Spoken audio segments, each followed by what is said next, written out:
Coal బెల్ట్లో పొత్తుల రాజకీయం, కాంగ్రెస్కే కామ్రేడ్ల అభయం. మంచిర్యాల జిల్లాలో మున్సిపల్ ఎన్నికల సందర్భంగా ఆసక్తికర పరిణామం చోటు చేసుకుంది. విపక్ష బీఆర్ఎస్ అలయన్స్కి ఆఫర్ ఇచ్చిన సిపిఐ మాత్రం కాంగ్రెస్తో పొత్తు ధర్మానికే కట్టుబడి ఉంది. అయితే కాంగ్రెస్ సిపిఐ విషయంలో నాంచడం కామ్రేడ్లకు నచ్చడం లేదు.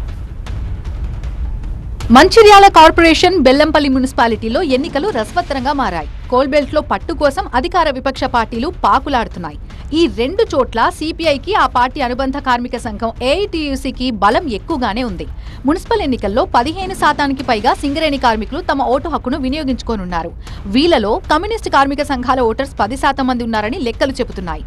మున్సిపల్ ఎన్నికల్లో అధికార పార్టీతో పొత్తు పెట్టుకుంటే అన్ని విధాలా కలిసొస్తుందని సిపిఐ భావిస్తోంది. అయితే కాంగ్రెస్ నోటిఫికేషన్ విడుదలయ్యే వరకు పొత్తుపై ఎటూ తేల్చలేదు.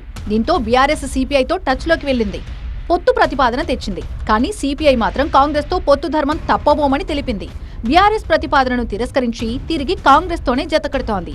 మంచిర్యాల జిల్లా మున్సిపల్ ఎన్నికల్లో సిపిఐ గెలుపోటంలను ప్రభావితం చేయొచ్చు అన్న చర్చ జరుగుతోంది. సిపిఐకున్న బలం దృష్ట్యా ఆ పార్టీతో పొత్తుకు కాంగ్రెస్ పార్టీ గ్రీన్ సిగ్నల్ ఇచ్చింది. సిపిఐ మొత్తం 6 సీట్లు కోరుతోంది.